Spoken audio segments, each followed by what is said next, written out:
just ask the Lord for what we just sang, which is revival?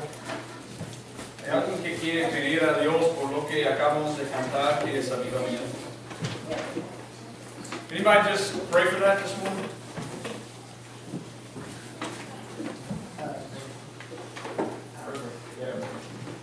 Lord God, thank you for God for who you are, God. Thank you for an opportunity, God, to come before you and praise you. God, you are here today, God.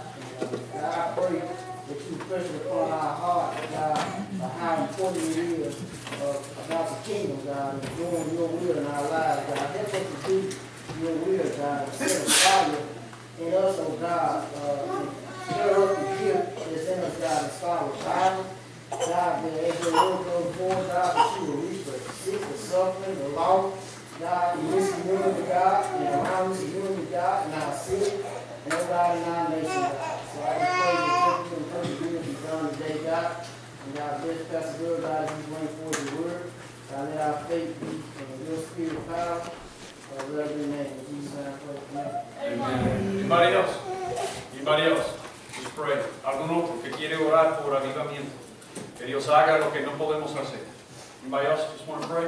Señor Dios Todopoderoso, te damos gracias, Padre Santo, te clamamos para que tu Espíritu Santo sea sobre esta iglesia, Señor, que por tu gracia, Señor, podamos tener un avivamiento en cada uno de nosotros, en nuestros hogares y con nuestras familias, Padre Santo, y impactar en los círculos de enseñanza alrededor de nosotros.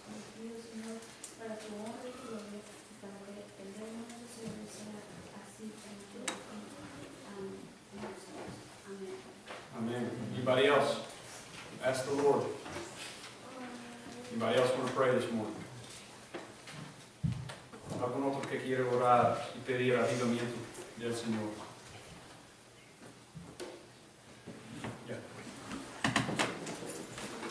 Amado Padre Celestial, hoy más que nunca, Señor, necesitamos de tu avivamiento, Señor, Señor.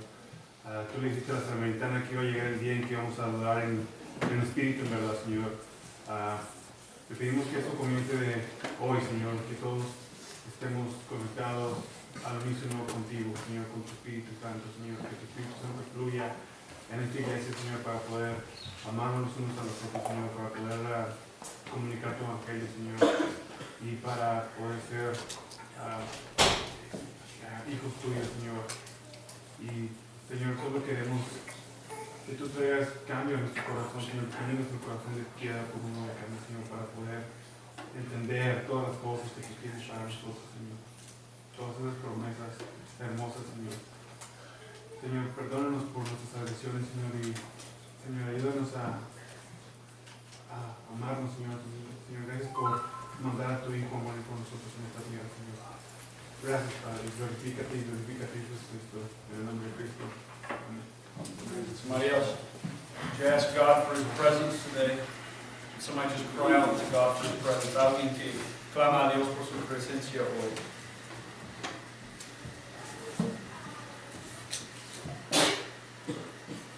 Heavenly Father, Lord, we just thank you, God, for the opportunity to come and hear your word. Father, we don't want to do what we're doing here in vain, but God, we want you to be here. So, Lord, we just ask you, Lord, to come and to change us, to speak to our hearts, God, today. And I pray that you have listening ears to hear the voice of God. Lord, what a privilege it is to know you, Lord, to recognize your voice. And, Father, I pray that your voice would not be something that is questionable, God, but I pray it would be very clear to us, God, that you give us listening ears. And God, I just pray that any distraction in my heart and my life, God, that you just minimize it in this moment. God, we want to hear from you. And so, Father, I just pray, God, you would speak to us today, God, please. And I pray that each one of us now would obey whatever you challenge us to do. In Jesus' name. Now, before we start, I want to ask you to confess whatever you need to confess that's going to keep you from hearing this morning. Antes de comenzar, yo te pido que confieses cualquier cosa que tú necesites confesar que te va a distraer esta mañana, que te va a estorbar. Anything that you need to confess, I'm asking you to confess it this morning before we even start looking at the Word. Would you do that? Just just you and God. Solo tú y Dios.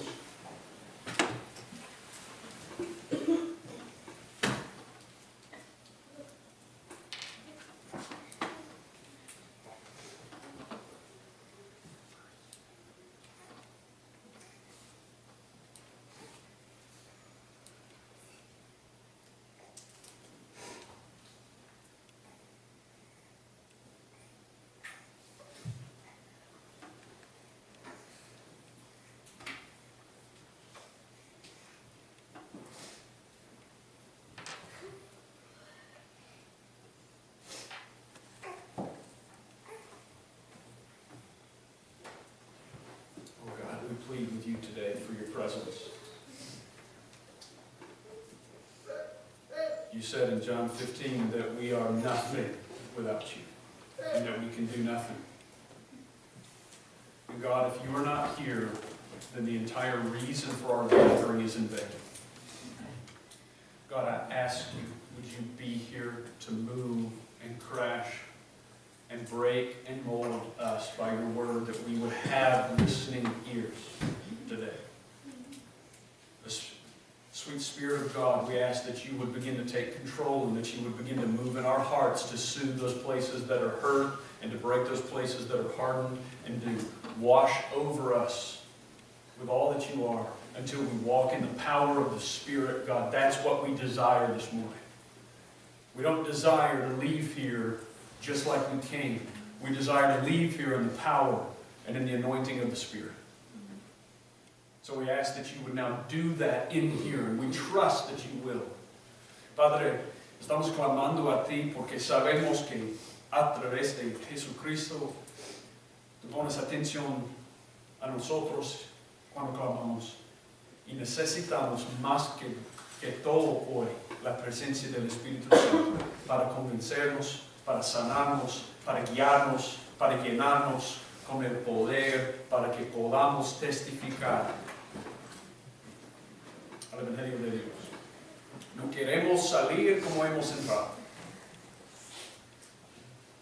Queremos salir cambiados. Así que mi Señor, yo encomiendo esto en tus manos porque yo sé que yo no puedo hacer nada, yo no soy nada. Es tu palabra, es tu Espíritu. Haz lo que solo tú puedes hacer. En el nombre de Cristo. Amén. Comenzamos la semana pasada con una cita de Robert Jordan, quien es un autor que escribió un libro para niños que se llama Una corona de espadas. Y él dijo, en una tierra cruel, aprendes a reírte de la crueldad o pasas tu vida llorando. Last week we started with a quote from this guy named Robert Jordan who writes children's books, and he wrote one that's called The Crown of Swords, in which he said this quote, "In a cruel world, you either learn to laugh at the cruelty or you pass your life crying." Y este es ciertamente un mundo cruel. Is there anybody that doubts that this is a cruel world? It's got its good parts, but it's devastated by sin. Hay efectos devastadores del pecado que hemos visto, para mí, más que nunca en Estados Unidos en la última semana. We've seen the devastating effects of sin here, I think, more in the last week than we maybe have in all of my lifetime. You know why? Yo mencionaba la semana pasada una ley que fue pasado en Nueva York que dio permiso a los abortos hasta el nacimiento. I talked about a law last week that they passed in New York State that would allow for abortions until birth. Abortions until literally giving birth. Hay muchos estados esta semana, lamentablemente, que están siguiendo eso. Quieren pasar la misma ley. There's quite a few states that want to pass the same law, and it all came out this week. It's Rhode Island, it's Vermont, it's Virginia. Pero hay algo que el gobernador en Virginia dijo que yo creo que fue tal vez peor que cualquier otra cosa que he oído en mi vida. The governor of Virginia came out. Did anybody see this? Yes. The governor of Virginia came out. This guy is a pediatric neurosurgeon.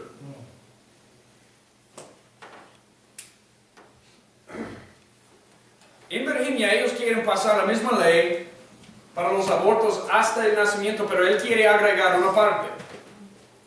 Él quiere agregar, si ellos intentan abortar un bebé cuando la madre está dando luz y el bebé sobrevive, él quiere dar permiso al médico y la madre dejar morir el bebé fuera de la vida.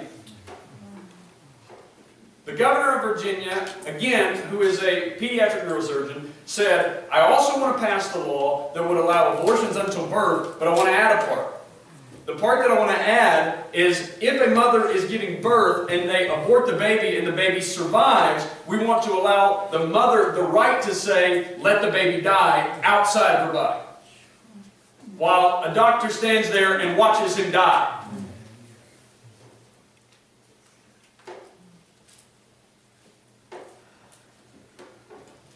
Eso es nuestro país. Let's hear it.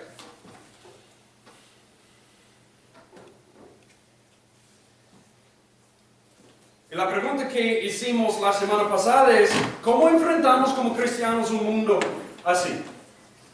The question that we said last week is, how do we as Christians confront a world like that? What's the answer? El mundo tiene su respuesta. La respuesta del mundo es lo que Robert Jordan dijo. Tú puedes pasar la vida llorando. Eso es decir, tú puedes estar en un estado de desesperación y decir, mejor si nunca existiéramos. O tú puedes aprender de reírte de la crueldad que es no hacer caso. Enmascarar la realidad tan dura del mundo por enfocarte en otra cosa como llegar a la cima con los poderosos o riqueza o fama, cualquier cosa para que esta vida sea tu mejor vida ahora para no hacer caso al mundo. The world's answer is this, and you already know it. It is, you have two options. Robert Jordan just said it. You just spend your whole life totally debilitated by despair to the point where you say, it'd be better if we never existed than see all of this, or you learn to laugh about it. And learning to laugh about it, what that means is you just learn to ignore it by focusing on something else, usually by you getting to the top, having your best life now, all the money and fame, and getting people to follow you, to ignore and distract you from the fact that this world is broken. As long as your life is great, you don't have to think about how everybody else's life is awful. Y vimos la semana pasada que Salomón, él nos dijo que todo eso es vanidad. Es vanidad porque para intentar no hacer caso al mundo o para vivir en desesperación nunca te satisface y tampoco te da una respuesta. Este mundo. Solomon said that's all vanity. Because every attempt that you have, or every attempt that you bring about to try to ignore what's going on in the world and to try to cover it up and not see it and focus on something else, it will never satisfy you and it never gives you an answer. We said the gospel has a better answer. Does the gospel have a better answer for the world? ¿Tiene el evangelio un mejor respuesta para el mundo? ¿Es mejor? En lugar de decir, mejor si nunca existiéramos, tenemos esperanza. Tenemos un Dios que fue oprimido con toda la opresión de este mundo para crear el camino a un mundo en que la opresión nunca existirá. We have a God that we can talk about in this oppressed world that leaves us not in despair but with hope because He was oppressed. And when He was oppressed, He opened the way to a world that one day will have no oppression. It won't exist. Y también el Evangelio nos hace contentos. No tenemos que cruzar las manos y decir, no vamos a hacer nada. Y no tenemos que buscar con dos manos continuamente querer más y más y más para llegar a la cima. Estamos contentos en Jesús y por eso podemos servir al mundo y no hacer que la gente nos siga.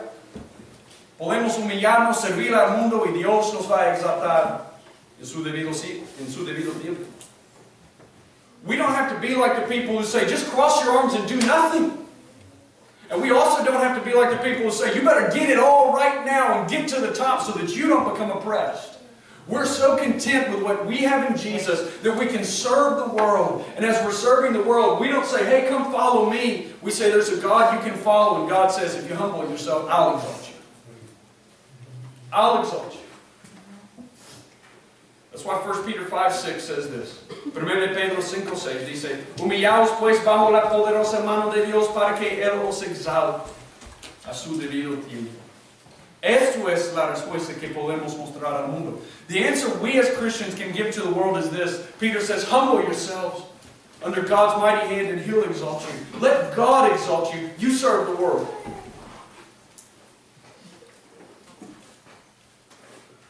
And just so we're aware, Jesus did not just die for those who are oppressed. He died for the ones who are oppressing them. There's a lot of people who have oppressed other people that in the end came to Jesus. John Newton, one of them. Who's John Newton? Amazing Grace. Alguien dime acerca de la vida de John Newton, quien escribió Sublime Gracia. Somebody tell me about John Newton. He was a slave trader. He was a slave trader. He sold African slaves on a ship. He wrote the song Amazing Grace to a slave tune. God changed his life, didn't he? Dios cambió su vida. Él escribió esa canción Sublime Gracia. Jesús murió y tenemos la respuesta, tenemos la esperanza. We have the answer as Christians. Pero aquí en Ecclesiastes 5, yo creo que Salomón quiere decirnos, sí, Dios es la respuesta. Pero cuando decimos al mundo que Dios es la respuesta, debemos asegurarnos que estamos hablando de la persona que la Biblia introduce. I think Solomon in Ecclesiastes chapter 5, he wants to say to you, you know what? God is the answer, but just make sure you're talking about the right one. Hay muchas personas en el mundo que dicen, Dios es la respuesta, pero a mí me parece que están hablando de una persona diferente. A lot of people in the world say God is the answer, but it seems like to me a lot of times they're talking about a different person. Now everybody look at Ecclesiastes chapter 5 verse 1. Ecclesiastes 5:1. Dice, guarda tus pasos cuando vas a la casa de Dios y acércate a escuchar en vez de ofrecer el sacrificio de los necios, porque esos no saben que hacen el mal. Ecclesiastes 5:1. Guard your steps as you go to the house of God and draw near to listen, rather than to offer the sacrifice of fools, for they do not know they are doing evil. Salomón dice, bueno, Dios es la respuesta para el mundo, pero sabes que tú te puedes acercar a Dios como un necio. Debes asegurarte que estás hablando del Dios correcto. Solomon says, God is the answer for the world, but did you know that you can come to God like a fool? You better make sure you're talking about the right one. El camino de los necios en acercarse a Dios es asumir como Dios desea ser adorado y asumir lo que necesitamos cuando estamos en su presencia. Eso es necedad. What's foolishness in God's presence? It is to assume that you know how God desires to be worshipped and to assume that you know what you need more than Him. That's called foolishness. Pero ¿sabes qué? Hay tantos predicadores que prediquen de un Dios que tú te puedes acercar de cualquier manera. Él no es santo, como quieras.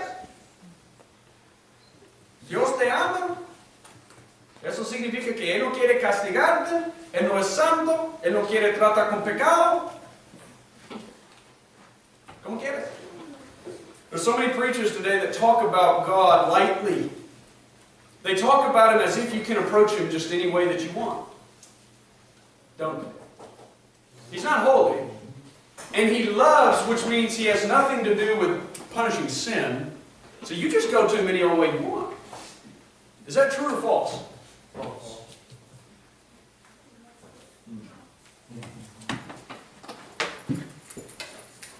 Yo recuerdo cuando yo vi unas camisas que dijo, Jesús es mi homeboy.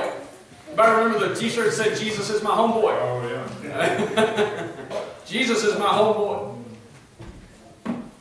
Vivimos en una cultura que toma a Dios a la ligera.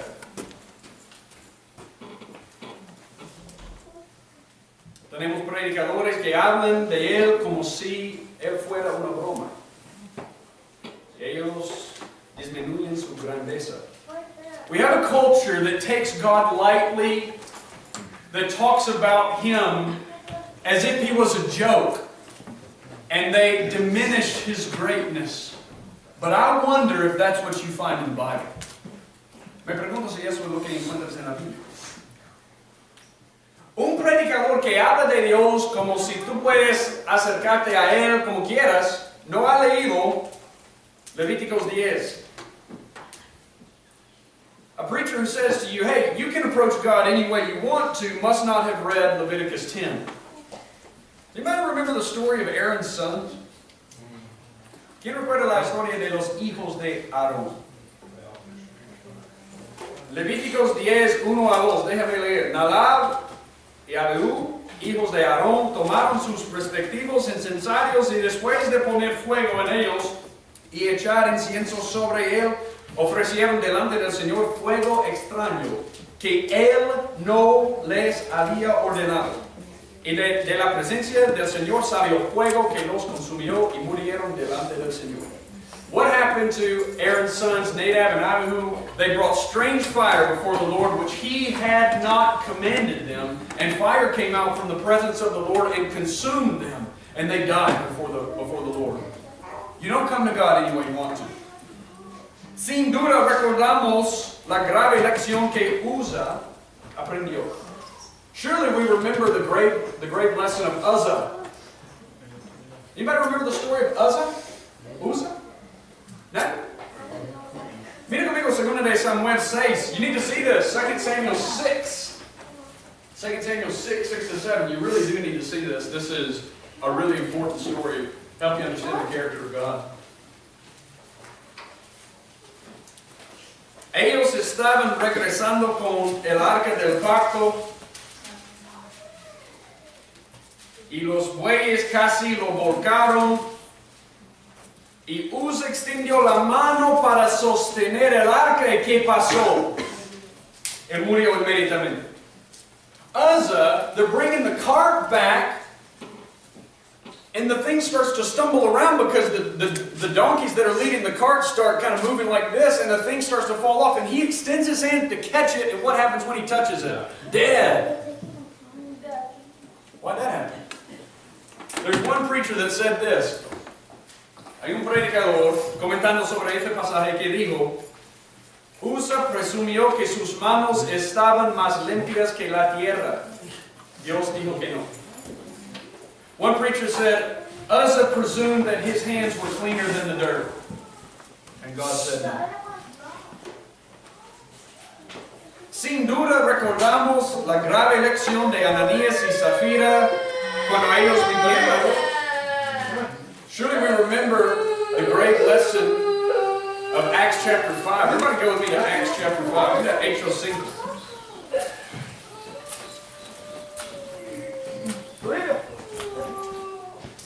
Am I good, Richard?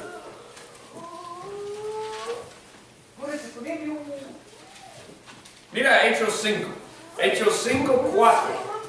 Vamos a comenzar ahí. Everybody look at Acts chapter 5, verse 4. Ananías y Zafira habían llegado para adorar al Señor en el templo. Mira Hechos 5. ¿Por qué concibiste este asunto en tu corazón? No has mentido a los hombres sino a Dios. Al oír Ananías estas palabras cayó y expiró. ¿Y qué pasó cuando su esposa llegó? ¿Por qué os pusisteis de acuerdo para poner a prueba el Espíritu del Señor? Mira, los pies de los que sepultaron a tu marido están a la puerta y te sacarán también a ti. Eso es lo que pasa cuando tomamos a Dios a la ligera. When Ananias and Sapphira lied to God, they came to worship.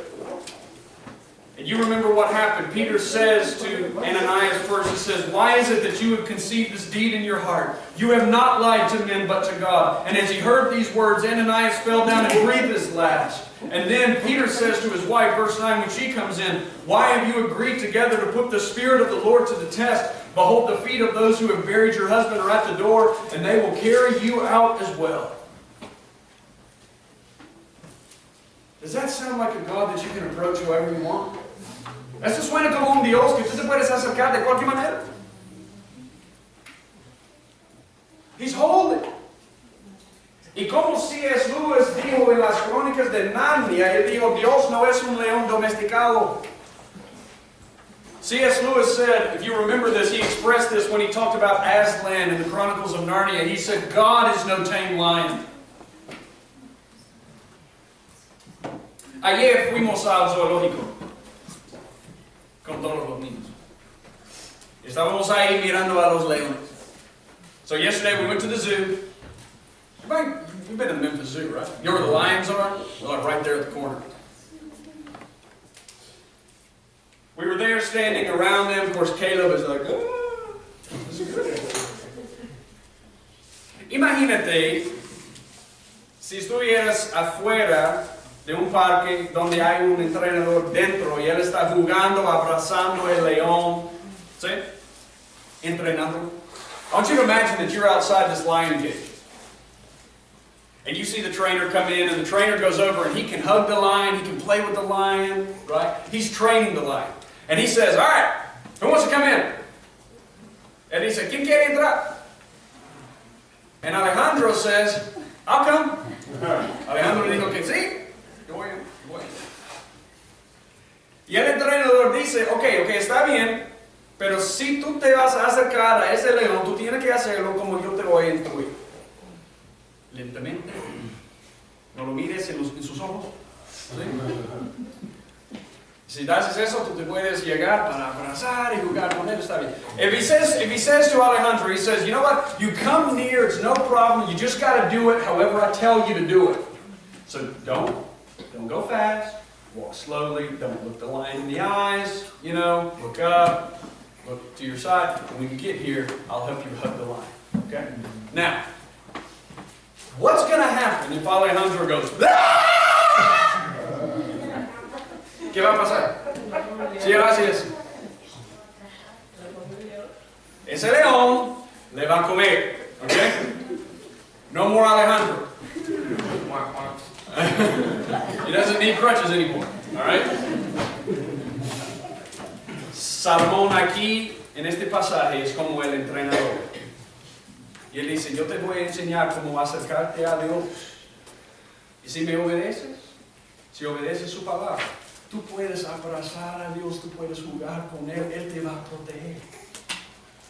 Pero si viene de otra manera, ¿estás en peligro? Solomon here is like the trainer. And he says, I'm going to teach you how to come to God. And if you come to Him according to His Word, I promise you can hug Him and play with Him, and He's going to even protect you. You can sit in His arms. But if you come another way, you're in danger. ¿Qué es el principio de la sabiduría? Muy bien. The beginning of wisdom is the fear of the Lord. Hay una manera de acercarnos a Dios que es el camino de los sabios y es temer a Dios.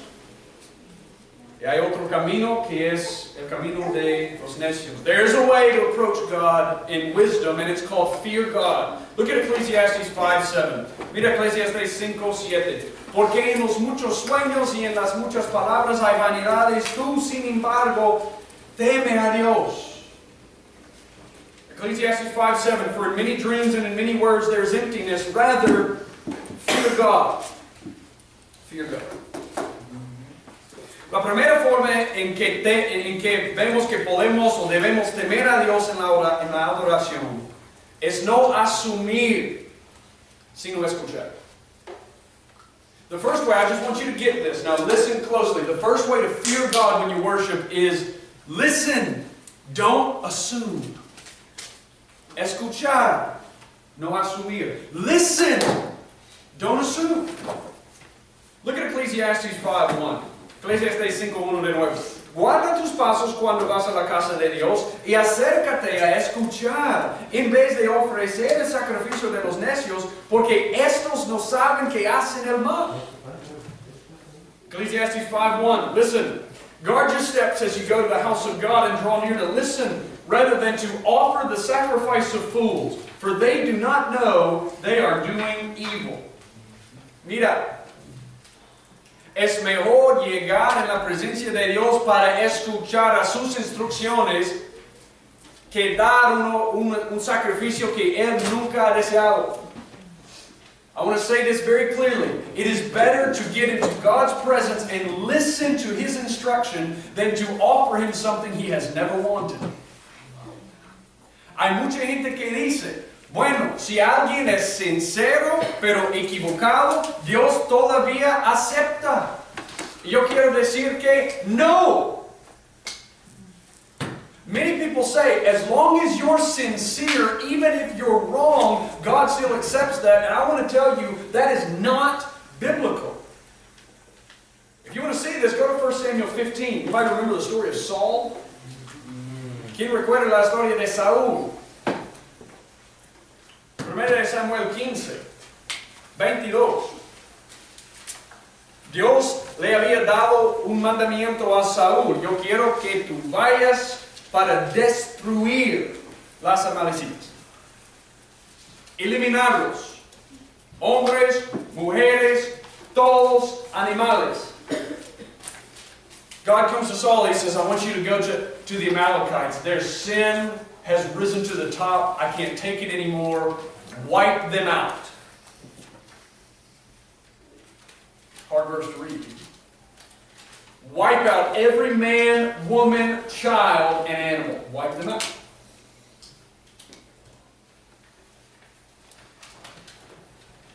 ¿Qué hizo Saúl? Saúl, en lugar de obedecer la voz del Señor, él dijo, bueno, yo voy a hacer casi eso, pero yo voy a guardar las peores vacas y ovejas y el rey. Y vamos a regresar. Saul said, what did Saul say? He said, I'm going to obey you, but what am I going to bring back? The best sheep, the best oxen, and I'm bringing back the cane. I'm going to bring him back because, hey, you know, it could be useful. Salomón dice, bueno, yo voy a ofrecer un sacrificio al Señor con las mejores de las vacas. Es una buena idea. This is a good idea. Bring back the best animals, go over there and start sacrificing them. God loved this. Did God love that? Look at 1 Samuel 15:22. 1 Samuel 15:22. ¿Se complace el Señor tanto en holocaustos y sacrificios como en la obediencia a la voz del Señor? He aquí, el obedecer es mejor que un sacrificio y el prestar atención que la grosura de los carneros. Yo no necesito tus ideas, yo necesito que oigas. Que pongas atención. 1 Samuel 15:22. Samuel said, has the Lord as much delight in burnt offerings and sacrifices as in obeying the voice of the Lord?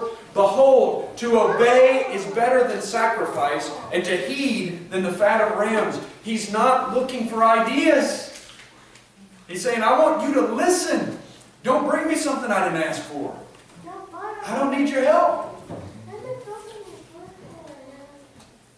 Es interesante, yo no puedo decirle cuánta gente piensa, si alguien es sincero, si alguien es celoso por su religión, no importa si ellos niegan a Jesús, Dios lo va a aceptar. I don't know how many people think that as long as somebody is sincere and even zealous in their religion, God will automatically accept them. Who knows the name Joel Osteen? ¿Quién conoce el nombre Joel Osteen? Bueno, Joel Osteen hizo una entrevista con Larry King. Who's ever heard of Larry King? You can look this up. Joel Osteen does an interview with him. Okay? Larry King Live. He's been there multiple times. Larry King, que es un judío, que rechaza a Jesús, él dijo, ¿qué de los hindús en India? Yo sé que ustedes han visitado ahí con tu padre. ¿Sí? ¿Qué de ellos? Larry King asked him, he said, what about the Hindus? They going to heaven? Joel Osteen dijo, yo y mi padre hemos ido para verlos y yo tengo que decirte que ellos son tan sinceros. Joel Osteen said, I got to tell you, me and my father have seen them and they are so sincere. And Larry King is going, I'm going to ask you again, are they going to heaven? Joel Osteen's response, I don't know. Larry King dijo, ¿van al cielo o no? Esto es el pastor de la iglesia más grande en Estados Unidos. Y él dijo, yo no sé. Quiero decirte algo. Los mormones, los musulmanes, los hindús, los testigos de Jehová son muy sinceros y celosos. I'm going to tell you, so you want to find some sincere, zealous people? Talk to a Mormon. They are zealous. Talk to a Jehovah's Witness. Do you think Muslims are not zealous? Now everybody go with me to Romans chapter 10. I want to show you something. Romanos 10. Romanos 10, del 1 al 2.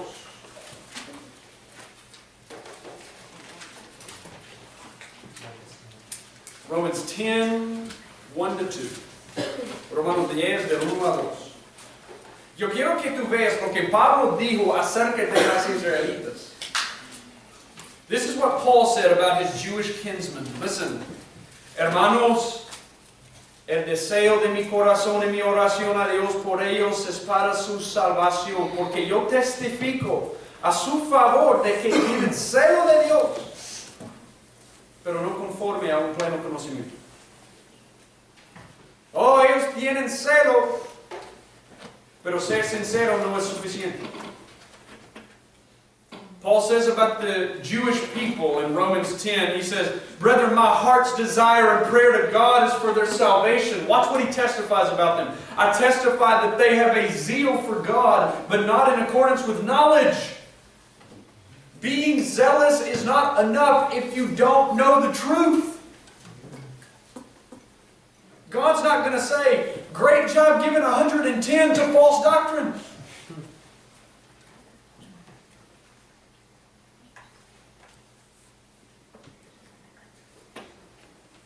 Es mejor llegar y escuchar. Porque temer a Dios es reconocer mi posición y su posición. ¿Sí? Y Dios nos ha dicho cómo Él quiere que nos acerquemos a Él. God's already told us how He wants us to come to Him and worship. Everybody look at John chapter 4. You probably already know this verse. Mira conmigo a Juan 4. Dios ya nos ha dicho cómo Él quiere que nos acerquemos a Él. Yo quiero que veas esto. Juan 4:24. This is John 4:24. Jesus talking to the Samaritan woman. Listen to what He says. Dios es espíritu. Y los que le adoren deben adorarle en ¿qué? Y verdad. God is spirit, and those who worship Him must worship in what? Spirit and truth. What's the truth? ¿Qué es la verdad? Jesus. John 14:6. Juan 14:6. Yo soy el camino, la verdad y la vida. Es decir, si tratas de adorar a Dios sin ser en Jesús, no es posible. Él te consume. If you try, according to this, to worship without being in the truth, which is in Jesus, you can't worship God.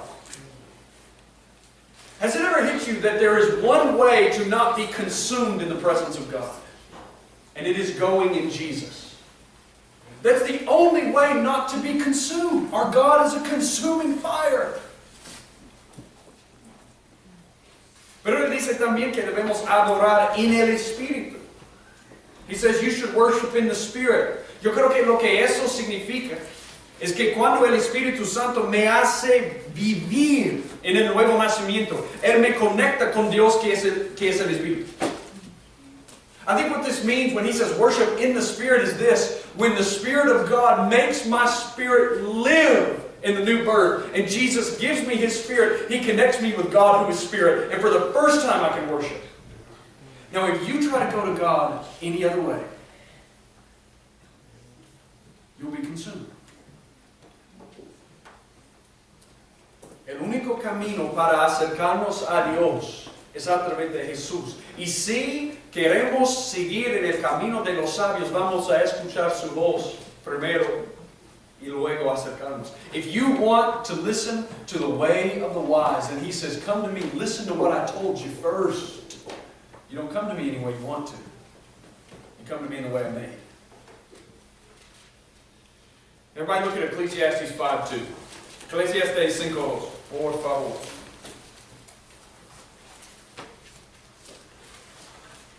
Ni o no te des prisa en hablar, ni se apresure tu corazón a proferir palabras delante de Dios, porque Dios está en el cielo y tú en la tierra, por tanto sean pocas tus palabras. Ecclesiastes 5:2, he says, don't be hasty in word or impulsive in thought to bring up a matter in the presence of God. For God is in heaven, and you are on earth, therefore let your words be few. Yo quiero decirte algo. El necio que se acerca a Dios de cualquier manera que quiera, es la misma persona que va a proferir palabras delante de Dios pensando que Él sabe lo que necesita más que Dios. The fool, listen, who thinks you can go to God however you want is the same person who will be there spewing words before God thinking he knows better what he needs than God. Y si hacemos eso, podemos terminar, podemos convertirnos en las personas que Jesús mencionó en Mateo 6. If we begin to do this and think we know better, we may end up being the people that Jesus mentions in Matthew 6. Everybody, please go here to Matthew 6. You need to see this. Matthew 6, verses 7 and 8. Mateo 6, 7 a 8.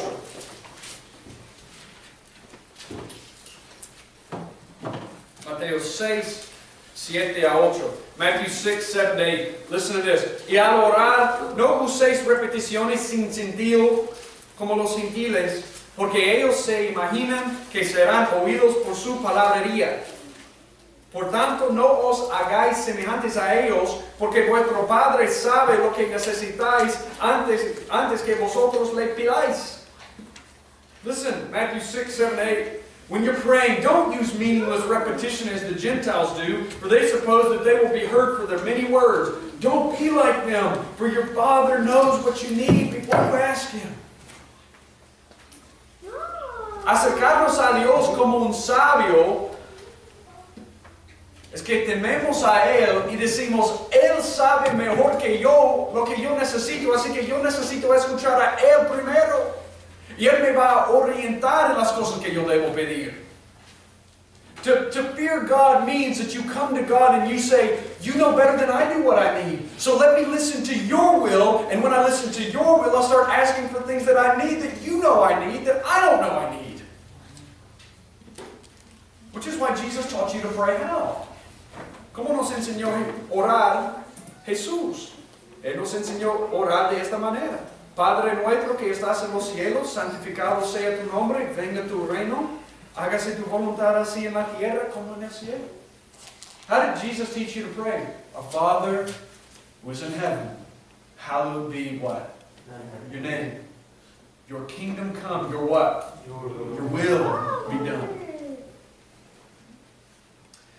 El necio se acerca a Dios de cualquier manera y comienza a proferir palabras pensando, yo sé lo que yo necesito. El sabio dice, no, yo voy a llegar ahí para escuchar. Yo voy a exaltar el nombre de Dios, y en hacer eso, Él me va a cambiar conforme a su voluntad para que yo pueda pedir las cosas que yo debo pedir.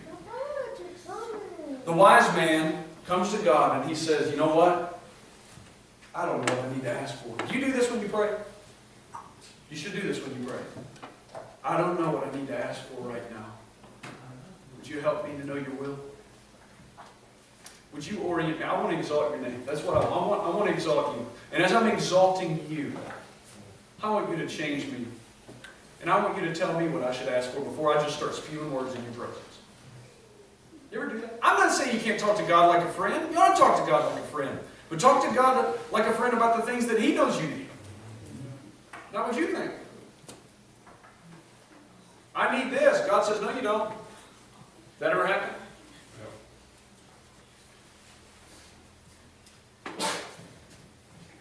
Si ponemos atención a lo que Dios nos ha dicho aquí, podemos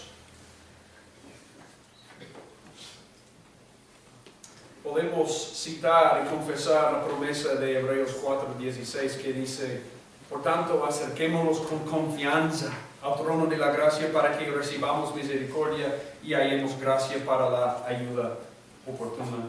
Hebrews 4:16, if we do this, we can claim the promise that He says, therefore let us draw near with confidence to the throne of grace, so that we may receive mercy and find grace to help in time of need. Now, here's the other way to be wise and fear God and worship. Aquí es la otra manera de ser sabio y temer a Dios en la adoración. Mira Ecclesiastes 5, 4 y 5. Everybody look at Ecclesiastes 5, 4 to 5. Cuando haces un voto a Dios, no tardes en cumplirlo, porque Él no se deleita en los necios. El voto que haces, cúmplelo. Es mejor que no hagas votos a que hagas votos y no los cumplas. Ecclesiastes 5, 4 to 5. When you make a vow to God, don't be late in paying it, for He takes no delight in fools. Pay what you vow. It's better that you should not vow than that you should vow and not pay. La segunda manera en que podemos temer a Dios en la adoración es no prometer cosas que no podemos cumplir. I want to say this very clearly, because I think we all need this application. You want to be wise in worship, don't promise things that you can't keep.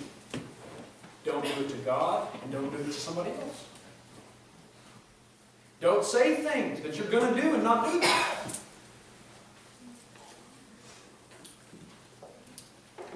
Si estamos sueltos con nuestras palabras en la presencia de Dios, como el necio que acabamos de ver, seremos propensos a hacer promesas a Dios que no podemos cumplir. If we go into God's presence and we have the tendency to just throw around words, we will also have the tendency to come out and say, God, I promise I'm going to do this,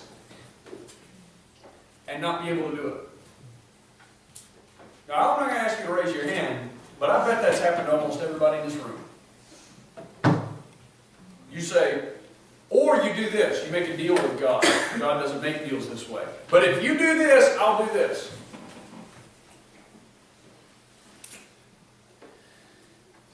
En la Biblia, los votos generalmente se refieren a algo que prometes a Dios o prometes hacer por algún otro. En Salmo 50, Salmo 70, 76. Vows in the Bible generally refer to something you promise God or something that you promise to do for another person. And you can find examples of this like in Psalm 50 and Psalm 76. But I want to say something to you, and I just want you, this is take-home point. God is infinitely serious about our words. Dios es infinitamente serio en cuanto a nuestras palabras. Everybody go with me to Numbers chapter 30. Numbers 30. Mira, Números 30. Versículo 2. Numbers 30, verse 2.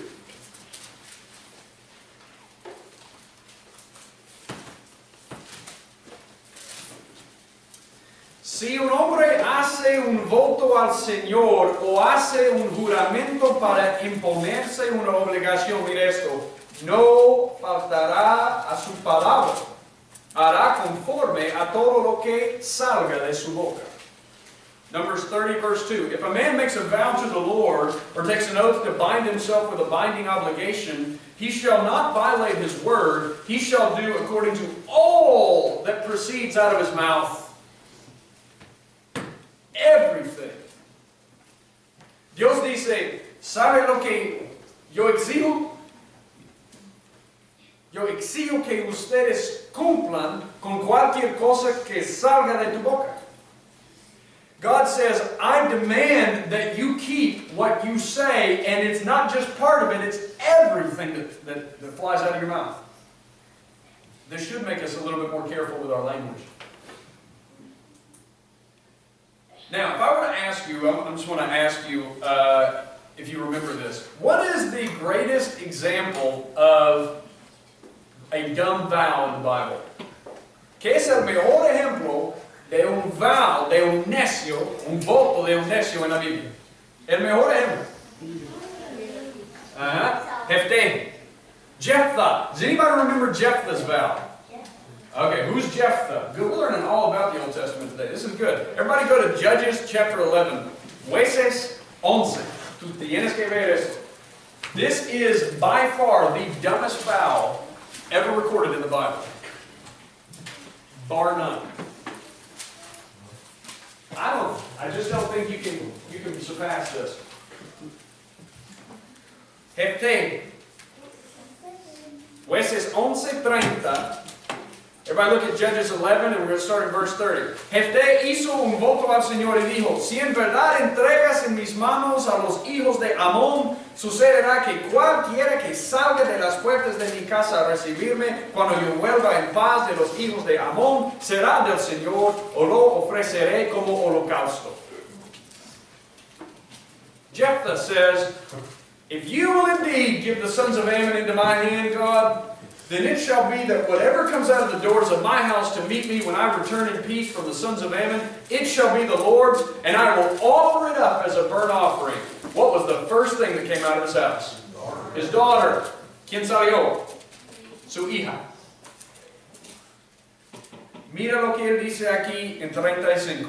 And everybody look at verse 35. Cuando la vio, él rasgó sus ropas, obviamente, y dijo, ay, hija mía, me has abatido y estás entre los que me afligen, porque he dado mi palabra al Señor. Y mira lo que dice, y no me puedo retractar.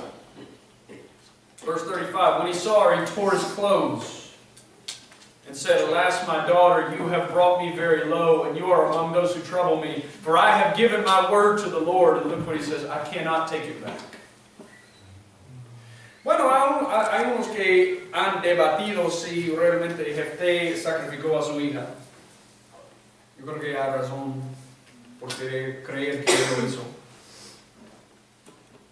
Some people have debated whether or not Jephthah really sacrificed his daughter. I think there's a pretty good reason to believe that he did. But in any case, the point here is clear. God does not take your words lightly. El punto es claro. Dios no toma a la ligera nuestras palabras.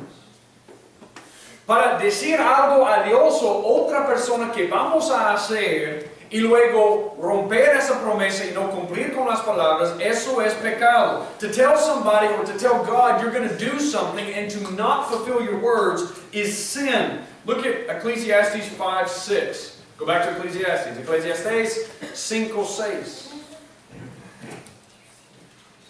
Dice, no permitas que tu boca te haga pecar. Y no digas delante del mensajero de Dios que fue un error. Porque ha de enojarse Dios a causa de tu voz y destruir la obra de tus manos. El mensajero ahí es el sacerdote que representa a Dios. Él dice, tú no puedes regresar a él para decirle que eso fue un error. Ecclesiastes 5:6. Don't let your speech cause you to sin, and don't say in the presence of the messenger of God. Listen, that's the high priest that represents him. That it was a mistake. Why should God be angry on account of your voice and destroy the work of your hands? He said, you can't go back on this.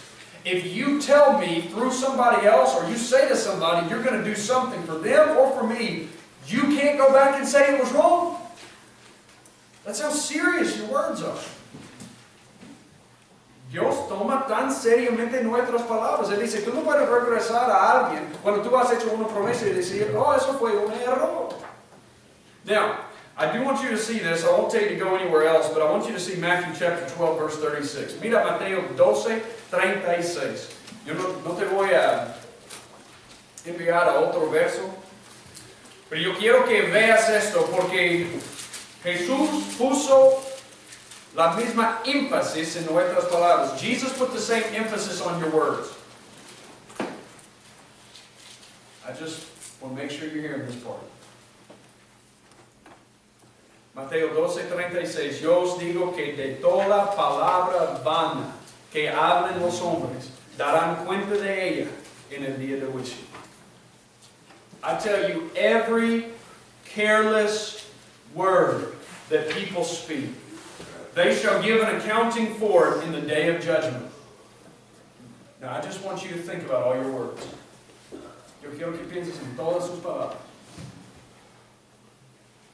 Él dice, toda palabra vana darán cuenta de ella en el día de juicio. You're going to stand before God in Christ. For those of you that know Christ, you're going to stand before Him. But I don't think this means that you're just going to suddenly escape from that.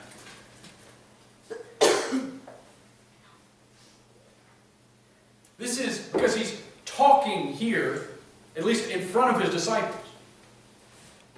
And I just want you to think about what we say. Sometimes we have such a tendency to just throw promises around, don't we? Tenemos una tendencia muchas veces de simplemente lanzar promesas como si no fuera nada, como si no importan. No, si yo hago eso, cuando no tenemos ninguna intención de hacerlo. Sí, Dios, yo te prometo.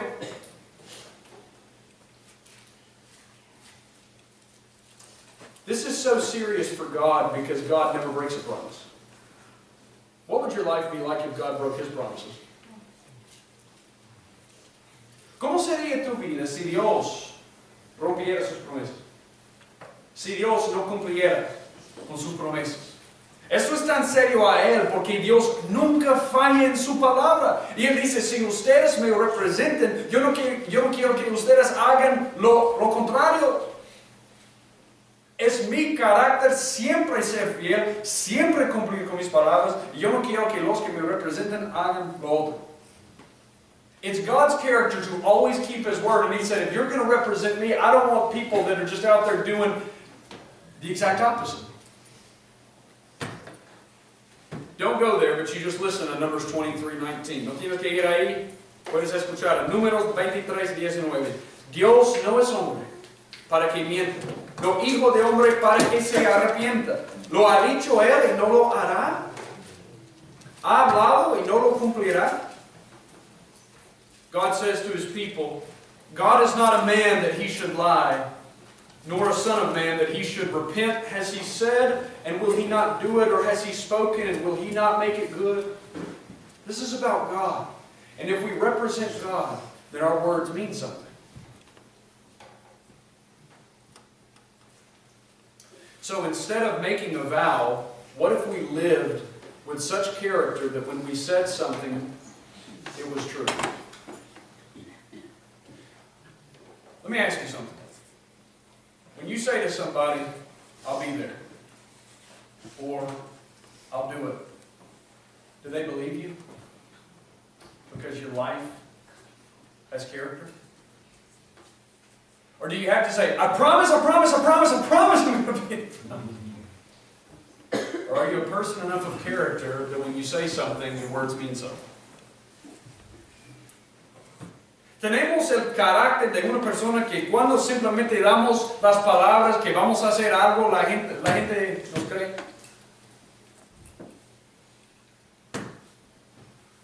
O tenemos que prometer y prometer y prometer y prometer porque realmente no tenemos el carácter de una persona que cumple con sus promesas. Listen to James 5:12. Santiago 5:12, vamos a terminar con esto. This is last verse, I just want you to hear it. Sobre todo, hermanos míos, no juréis ni por el cielo, ni por la tierra, ni con ningún otro juramento. Antes bien, sea vuestro sí, sí, y vuestro no, no, para que no caigáis bajo juicio. James 5:12 says, but above all, my brethren, don't swear either by heaven or earth or by any other oath. But your yes is to be yes, and your no is to be no, so that you don't fall under judgment. He says, be the type of person that when you say yes, people know it's yes. And when you say no, people know it's no. Que seas la persona Cuando tú digas sí, es sí. Y cuando tú digas no, es no. Y tú no tienes que prometer esto o otro, porque la gente sabe, si esa persona me ha dado su palabra, es cierto. If this person's giving me their word, it's sure. Eso es como tememos a Dios. That's how we fear God. So, here's the conclusion. Aquí es la conclusión. No invitemos a un mundo sufriente y oprimido a un Dios que es como ellos. Mostremos que nuestro Dios es un león no domesticado, que los invita a venir de su manera y vivir en su camino, en el temor de Dios. We don't tell the world, you need God, and let me give you a God that's just like you.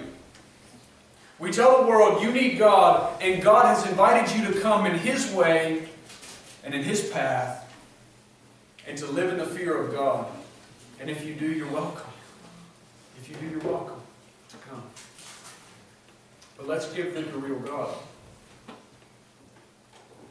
Now, if you're in here and you say, I don't know that God, I just want to invite you to repent and believe. Come to the feet of Jesus and just say, I need you, and I'm coming through Jesus. I'm coming the way you told me to come. Si estás aquí y tú dices, bueno, yo he oído del verdadero Dios, y yo quiero venir, yo quiero acercarme. Bueno, sus brazos están abiertos para los que vienen a través de Jesús en el temor del Señor. Y tú puedes venir esta mañana. Yo voy a orar por nosotros y después vamos a tener un tiempo de anuncios y para citar nuestro verso. Let's pray. Father, thank you for your word. Thank you for being God. We trust you. We do not want to be fooled.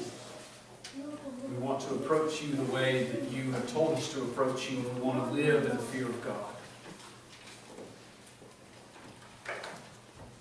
I pray that you would help us, God. I pray that you would use your word to shape us and mold us into your character so that we represent you well here. And I pray that we would give the world the real God. Te pido, mi Señor, que nos ayudes. Ayúdanos, mi Señor, a acercarnos a ti a través del único camino que nos has dado, que es Cristo Jesús.